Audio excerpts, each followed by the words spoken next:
Welcome to learning tube channel. आज NTPC के previous year के रीजनिंग का तीसरा सीरीज है।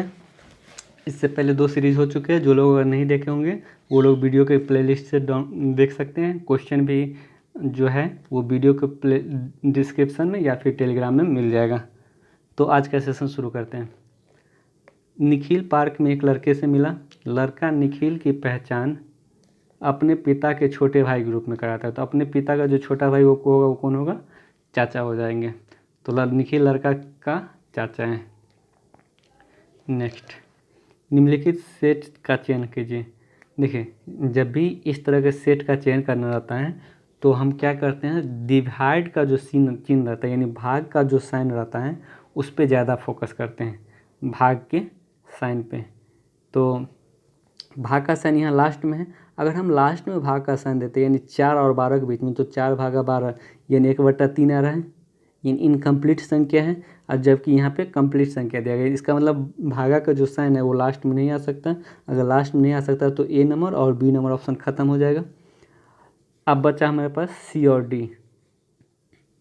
ए बी ऑप्शन वैसे ही खत्म हो गया। अब सी और डी, अगर सी में देखें तो 34 + 16 भागा 4 + 12। तो वैसे भी देखते हैं तो यहाँ 34 है, यानी कहीं ना कहीं इस 34 को कम करने के लिए हमको घटाना पड़ेगा। और माइनस का चिन्ह एक ही ऑप्शन डी में दिया गया है, क्योंकि ए भी तो वैसे भी ख़त्म हो चुका था। तो यानी इसका मतलब हम लोग डी ऑप्शन चेक कर लेते हैं इससे अच्छा। तो डी में क्या है, 34 और +16 भागा 4 - 12। तो ये हो जाएगा 4, 34 4 38 में से 12 गया तो 26। इसका मतलब जो है डी ऑप्शन सही है। नेक्स्ट, जोशी ने चित्रा से कहा कि तुम्हारी पुत्री के पिता, यानी चित्रा से कह रहा है ना, तो चित्रा के जो पुत्री होगा, पुत्री को नीचे रखेंगे, माता पिता को ऊपर, दादा दादी को उससे भी ऊपर। यानी अगर 2 जनरेशन ऊपर है तो दादा दादी होंगे। तो चित्रा की जो पुत्री होगी उसका पिता को चित्रा का हस्बैंड हो जाएगा। यानी चित्रा के जो हस्बैंड हैं, चित्रा के जो हस्बैंड वो कौन है? वो मेरे भाई के पुत्र हैं, यानी जोशी के भाई के पुत्र है। यानी जोशी के भाई के पुत्र, इसका मतलब क्या हो गया, जोशी के जो भाई है उसका पुत्र, इसका मतलब जोशी का भतीजा हो गया। कौन? चित्रा का हस्बैंड। तो चित्रा की पुत्री यानी चित्रा की जो पुत्री है उसका जोशी के भाई से क्या संबंध है? तो जोशी का भाई उसका दादा हो जाएगा, क्योंकि चित्रा की पुत्री जो है जोशी के भाई का दादा हो जाएगा। यानी 2 जनरेशन ऊपर है ना, एक जनरेशन ये, एक जनरेशन ये, 2 जनरेशन ऊपर तो दादा हो जाएंगे। तो इसी तरह से अपने से पिता चाचा इस सब को ऊपर रखेंगे, भाई बहन को साथ में रखेंगे, बेटा बेटी को नीचे रखेंगे। तो जितना जनरेशन का गैप होगा वो हम देख लेंगे। अगर 2 जनरेशन का गैप है तो दादा दादी होंगे। 39, इसमें विवरण और निष्कर्ष दिया है। कथन निष्कर्ष, इन दिनों कॉलेज की शिक्षा बहुत खर्चीली है। कॉलेज की शिक्षा कुछ लोगों तक ही सीमित कर देनी चाहिए। ये विवरण दिया गया है कि कॉलेज की शिक्षा बहुत खर्चीली है, इसीलिए कॉलेज की शिक्षा जो है कुछ लोगों तक ही सीमित कर देनी चाहिए। कोई भी कॉलेज जाने की क्षमता नहीं रखता है। क्या ऐसा किसी भी कथन में बोला गया है कि कोई भी कॉलेज जाने की क्षमता नहीं रखता है? पहला ऑप्शन गलत हो जाएगा। गरीब को भी कॉलेज की शिक्षा तक की पहुंच होनी चाहिए। अगर हम लोग रियलिटी में नहीं है कि केवल हम कथन को देखें, क्या कथन में ऐसा कुछ है कि गरीब को मना किया जा रहा है? तो इसीलिए यहाँ पे दोनों का दोनों कथन निष्कर्ष जो है वो गलत हो जाएगा, यानी ना तो एक ना तो 2 अनुसरण कर रहा है। नेक्स्ट, 40, 26 छात्रों की कक्षा में 14 के पास बिल्लियाँ हैं, 10 छात्रों के पास कुत्ते हैं, 5 छात्रों के पास तोते हैं। देखिए, इस सवाल को बनाने से पहले 2 वेन डायग्राम वाला सवाल लिखते हैं।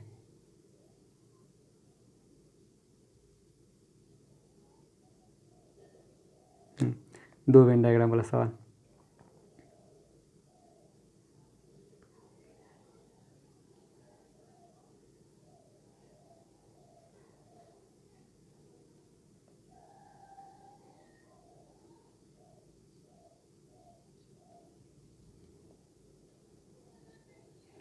ये रहा 2 वेन डायग्राम वाला सवाल। 70 व्यक्ति किसी पार्टी में हैं, 52 व्यक्ति अंग्रेजी, यानी ये इंग्लिश मान लेते हैं, 52 व्यक्ति हैं और 26, यहाँ पे 26 है। 26 व्यक्ति फ्रेंच बोलते हैं, यानी फ्रेंच हम मानते हैं यहाँ पे 26 व्यक्ति हैं, ये 26 व्यक्ति फ्रेंच हैं, ठीक है। और टोटल 70 व्यक्ति हैं। तो हम मान लेते हैं कि जो एक्स व्यक्ति है वो दोनों भाषा बोलता है, एक्स व्यक्ति दोनों भाषा। तो जब एक्स व्यक्ति दोनों भाषा बोलता है तो टोटल छात्र निकालने के लिए हम लोग क्या करते हैं, टोटल छात्र दोनों को जोड़कर 52 प्लस 26 जोड़कर बीच वाला घटा देते हैं, टोटल छात्र आता है।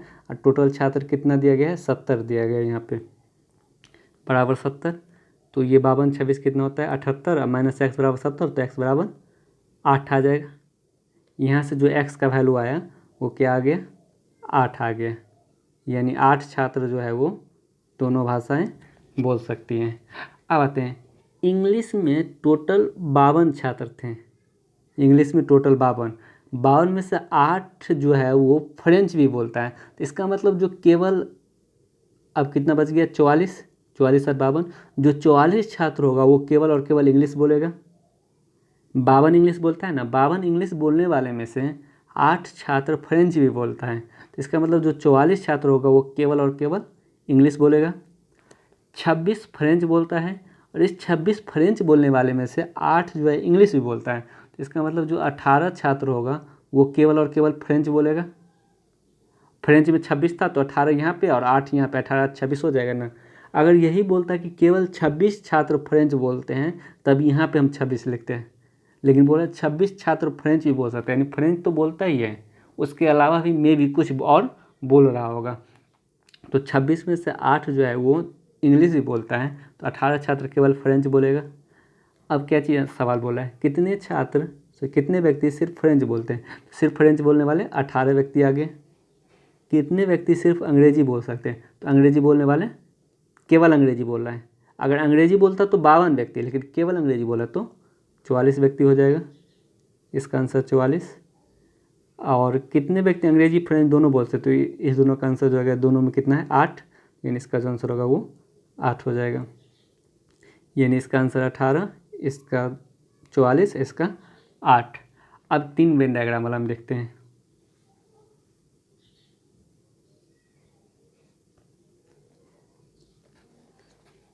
पहले 3 वेन डायग्राम बना लेते हैं।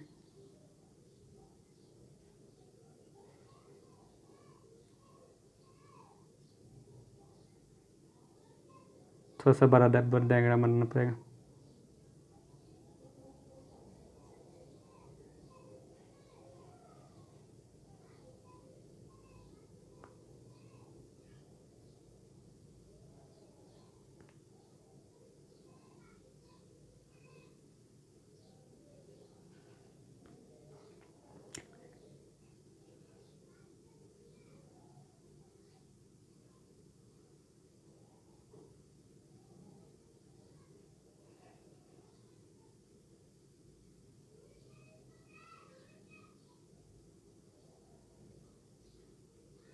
अब आते हैं सवाल में। तो इस सवाल का जो शुरुआत करना है वो लास्ट से करना है। ये हम बिल्ली, कुत्ता और तोता, यानी इसको बिल्ली मान लेते हैं, इसको कुत्ता और ये तोता का डायग्राम है। इस सवाल का जो शुरुआत करना है वो लास्ट से करना है, यानी ये तीनों में पहले कितना, तीनों जानवर को कितना व्यक्ति, ऐसा कोई भी नहीं है जिसके पास तीनों है, यानी तीनों जानवर कितना व्यक्ति के पास है, किसी व्यक्ति के पास नहीं, 0 व्यक्ति के पास है। अब आते हैं 3 व्यक्ति के पास तोता और बिल्ली दोनों है।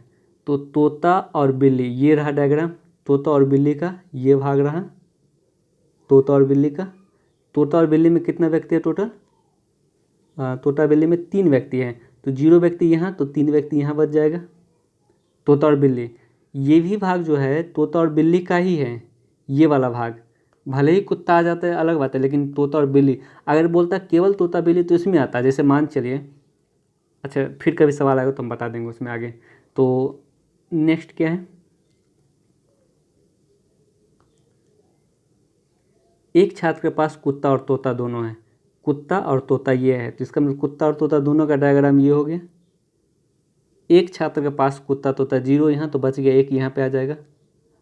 अब आते हैं 4 छात्र के पास बिल्ली और कुत्ता दोनों हैं। 4 छात्र के पास बिल्ली और कुत्ता का ये डायग्राम है, दोनों को मिला के बिल्ली और कुत्ता के 4 छात्र के पास बिल्ली और कुत्ता दोनों हैं।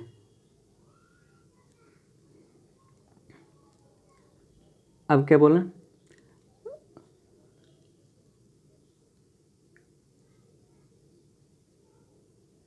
5 छात्र के पास तोता है, यह है ना, 5 छात्र के पास तोता।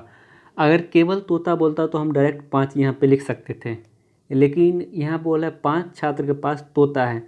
तोता का डायग्राम यहाँ से यहाँ तक है, ये पूरा तोता का डायग्राम हो गया, ये पूरा जो ये कलर का है पूरा तोता का डायग्राम, जिसमें से 3 यहाँ पे, 0 यहाँ पे, 1 यहाँ पे। तो इसका मतलब 4 जो है वो 4 के पास तोता के अलावा भी कुछ है, तो जो 1 बचेगा वो उसके पास केवल तोता होगा।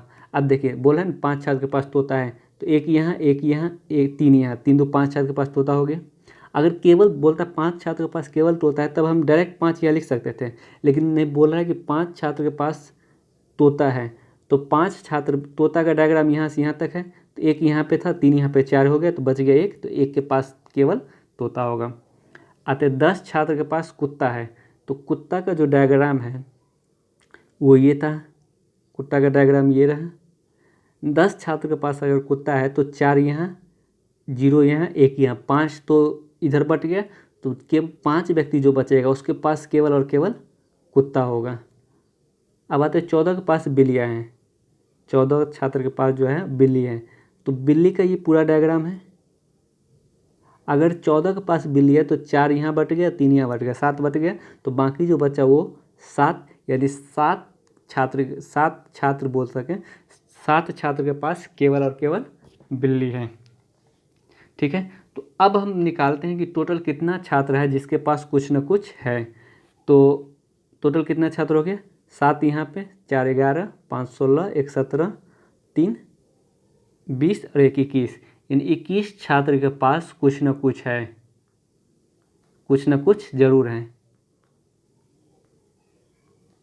ठीक है, 21 छात्र के पास, तो टोटल 26 छात्र था, 26 छात्र में 21 छात्र के पास कुछ न कुछ है, तो 5 छात्र के पास कोई भी चीज़ नहीं है, तो जिसके पास कुछ नहीं उसका संख्या 5 हो जाएगा।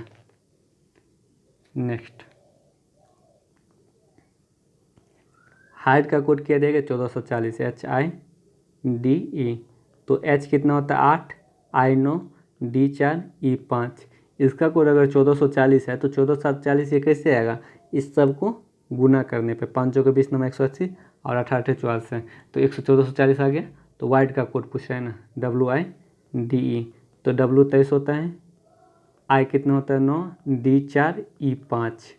ठीक है, तो अगर हम 5 4 से गुना करेंगे तो 20 आएगा, यानी का स्थान पे 0 जरूर आएगा, तो ये ऑप्शन ख़त्म। और 9 से अगर हम गुना कर रहे हैं तो यानी 9 का मल्टीपल होना चाहिए, 9 का मल्टीपल 6 5 11 12, ये 3 का मल्टीपल है, 9 का मल्टीपल नहीं है। 4 4 8 1 9 ये भी हो सकता है, 5 2 7 8 7 15 ये भी 3 का मल्टीपल नहीं है, सॉरी 9 का मल्टीपल ये भी नहीं है। तो 9 का मल्टीपल कौन है, 4 4 8 1 9, यानी ऑप्शन नंबर सी 9 का मल्टीपल है, तो इसका आंसर सी हो जाएगा। ये नहीं कि अब इसको गुना करने लगे, डायरेक्ट हम मल्टीपल देख लेंगे डिविजिबिलिटी का रूल से, तो इसका आंसर सी हो जाएगा। नेक्स्ट, कोई व्यक्ति पंक्ति के दोनों ओर से 14वां स्थान पे है। इससे पहले भी पिछला क्लास में भी ये आया था सवाल, अगर किसी व्यक्ति का स्थान दायां ओर से ए हो और बायां ओर से बी हो तो जो टोटल छात्र होगा, टोटल छात्र वो क्या हो जाएगा, ए प्लस बी, दोनों को जोड़कर 1 घटा देंगे। तो इस व्यक्ति का स्थान इधर से भी 14वां है और इधर से भी 14वां है, तो टोटल छात्र जो होगा वो टोटल छात्र वो कितना हो जाएगा, दोनों को जोड़ेंगे 14 + 14 -1, 14 14 28 में से गए 27, यानी टोटल छात्र 27 हो जाएगा। नेक्स्ट, किन 2 चिन्हों को बदलेंगे कि बदलने पे ये सही बन जाएगा। तो इस सब टाइप के सवाल जब भी आए तो हमेशा बोले हैं कि डिवाइड पे ध्यान देना है। तो सबसे पहले अगर प्लस और भागा देखें, यहाँ पे डिवाइड अगर देखें तो 4/5 इनकम्प्लीट आ रहे हैं, तो डिवाइड कहाँ पे आएगा कि ये कंप्लीट देगा, डिवाइड कहाँ पे आएगा कि ये कंप्लीट से देगा। तो माइनस की जगह डिवाइड आएगा, तो 6 × 12 भागा 4, तो 3, यानी इसका मतलब माइनस जगह अगर भागा आता है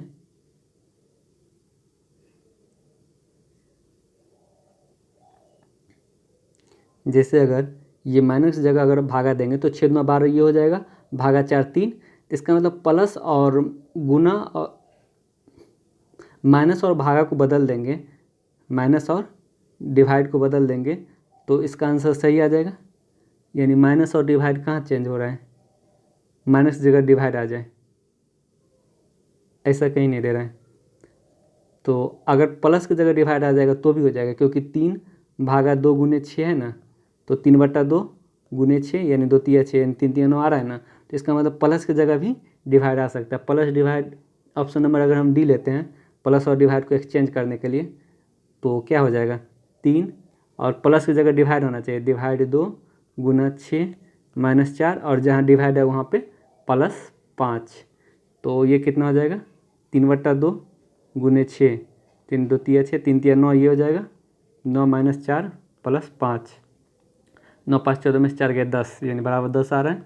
अब बराबर 10 आई है, इसका मतलब ऑप्शन नंबर डी सही होगा। नेक्स्ट आते हैं, पोर्ट का कोड दिया है 2491, म्यूज़ का कोड दिया गया 6538। तो कंप्यूटर का कोड पूछ रहे हैं। देखिए अगर कंप्यूटर में जिसका कोड पूछे उसका सारा का सारा अंक ऊपर दिया गया, जिसका कोड पूछे उसका सारा का सारा अंक ऊपर दिया, जैसे कंप्यूटर में सी हो तो सी यहाँ है, ओ यहाँ है, एम भी यहाँ है, पी यहाँ है, यानी सारा का सारा कोड ऊपर दिया गया है। तो इसका मतलब हो जाता है जो कोड होगा वो आमने सामने वाला हो जाएगा। जैसे पोर्ट का कोड 2491 है ना, तो इसका मतलब पी का कोड 2, ओ का कोड 4, आर का कोड 9, टी का कोड 1, म्यूज़ का कोड 6538 है, तो एम का कोड 6, यू का कोड 5, सी का कोड 3, ई का कोड 8। अगर मतलब कंप्यूटर में जितना भी जिसका कोडिंग पूछ रहा है उसका सारा का सारा अक्षर ऊपर मिल जाए तो उसके नीचे वाला जो है एक दूसरे का कोड हो जाता है। तो कंप्यूटर का कोड पूछ रहे हैं, तो सी का कोड कितना था 3 आ रहा है, तो यानी यहाँ पे 3, ओ का कोड 4, यहाँ पे 4, एम का कोड 6, यहाँ पे 6 और 3 4 6 एक ही ऑप्शन यानी बी। तो आगे चेक नहीं करना है, जब मिल जाए एक ही ऑप्शन तो। नेक्स्ट जेसस का कोड JESUS, जेसस का कोड क्या देंगे EZNPN। तो जैक का कोड पूछ रहा है ना, तो J10 और E5, E5 Z26 और S19 N14 TU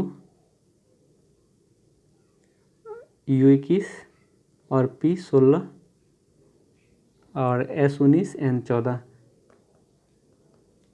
तो यहाँ भी 5 का घट रहा है, यानी अगर हम इस ई के 5 के बदले हम लिख सकते हैं 26 5 31, तो 31 में भी 26, यहाँ भी 5 घट रहा है, यानी 19 में 14 गया, यहाँ भी 5 घट रहा है। तो जो 5 का है वो कमी किया जा रहा है, तो ये 10 होता है, अगर हम इसमें 5 का कमी करेंगे तो 5 हो जाएगा, यानी 5 में ई आ जाता है।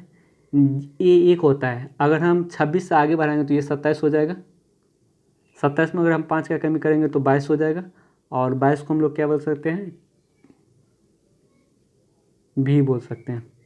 ठीक है, सी 3 होता है, अगर हम 26 में जो 29 भी हम इसको सी को लिख सकते हैं। अगर हम 29 में 5 घटाएंगे तो 24, 24 में क्या आ जाएगा डब्लू।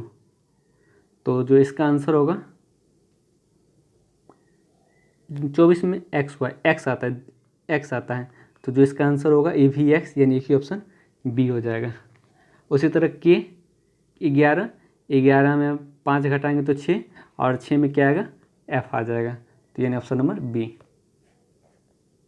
इसमें कौन सा सूटेबल है, तो 7, अगर ए नंबर ऑप्शन लेते हैं तो गुना 7 49 हो जाएगा, बहुत ज़्यादा आगे चला जाएगा, यानी गुना भागा 7 में रहना चाहिए। गुना भागा 7 में कहाँ है सी में है। अगर सी लेते हैं 7 - 7 गुने 7 भागा 7, तो ये भी नहीं हो पाएगा। 7 - 7 तो 14, ये भी नहीं आ पाएगा। सी नंबर भी नहीं आ पाया, ए नंबर भी नहीं, सी नंबर भी नहीं। अगर बी लेते हैं तो 7 भागा 7 प्लस 7 गुने 7, यानी 1, ये भी नहीं हो पाएगा। ऑप्शन नंबर अगर हम डी लेते हैं तो डी हो जाएगा। अच्छा गुना भागा तो यहाँ भी तो 7 में है ही है, यानी 7 + 7 × 7 भागा 7। तो यहाँ पे कितना हो जाएगा, 7 7 49 भागा 7 7, यानी 7 + 7 14। तो ऑप्शन नंबर डी इसका आंसर हो जाएगा।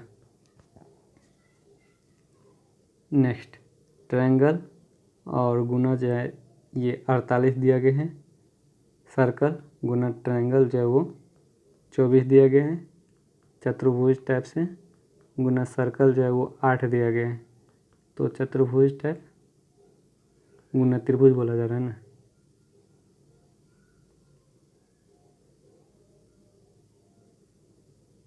देखिए हम कुछ भी मान सकते हैं, इसके बदले हम 4 मान लेते हैं, इसके बदले हम 4 मान लेते हैं, तो इसके बदले में 2 मानना पड़ेगा। अगर हम यहाँ 4 माने हैं, यानी सर्कल के बदले में 4, तो ये 4, तो ये ट्रायंगल 6 हो जाएगा, 6 चौका 24। अगर हम ट्रायंगल के बदले में 6 माने हैं तो ये 8 हो जाएगा, 6 8 48। इसका मतलब जो है ये कितना हम माने थे 2, और ये कितना आया 6, तो 2 छक्के 12, यानी कुछ भी मानेंगे तो भी आंसर 12 ही आएगा, कुछ भी मानेंगे तो भी आंसर 12 ही आएगा। हो गया 48, 26 29 33 38, यहाँ 26 3 बढ़ा, 29 4, फिर 5, अगला बार 6 बढ़ेगा तो 44।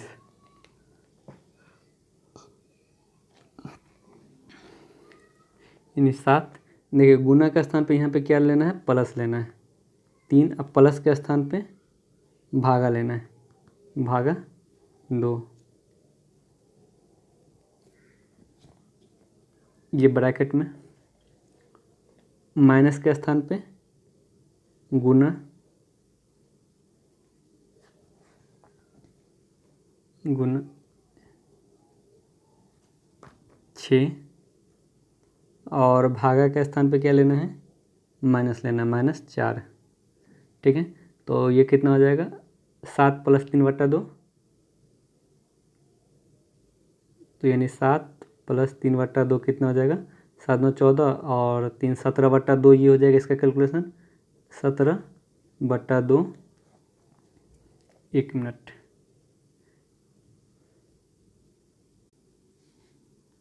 17/2 × 6 - 4, क्योंकि पहले तो ब्रैकेट का काम करते हैं ना, 2 से 3 बार में 17 या 51 में से 4 गए 47, इसका आंसर 47 हो जाएगा। नेक्स्ट आते हैं कथन निष्कर्ष पे। कथन दिया गया, कुछ युवा बहुत महत्वाकांक्षी हैं, बहुत सारे बूढ़े लोग युवा पीढ़ी को बिगाड़ रहे हैं। यानी कथन दिया गया कि युवा बहुत महत्वाकांक्षी है, बहुत सारे बूढ़े लोग युवा पीढ़ी को बिगाड़ रहे हैं। अब निष्कर्ष आते हैं, युवा को नहीं पता था कि किस पर विश्वास किया जाए। विश्वास का कहीं पे भी सवाल ही नहीं दिया गया, मतलब विवरण में कथन में कहीं पे विश्वास का चर्चा ही नहीं किया गया, यानी ये ऑप्शन गलत हो जाएगा। कुछ युवा बुरे प्रभाव की वजह से अपने लक्ष्य से भटक जाते हैं।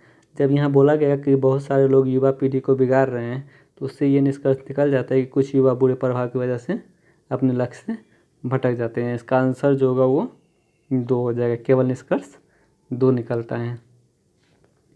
कथन से ही जो निष्कर्ष निकले वही निकालना है। अब आते हैं स्कूल। स्कूल का कोड क्या दे, FPUVVY। तो कॉलेज का कोड पूछ रहे हैं, तो कॉलेज में सबका कोड नहीं पूछ रहा है, बीच वाला का कोड पूछ रहे हैं। तो बीच में कौन हो जाएगा, 3 इधर काट देंगे, 3 इधर काट देंगे, L का कोड पूछ रहे हैं, तो L का कोड क्या होगा,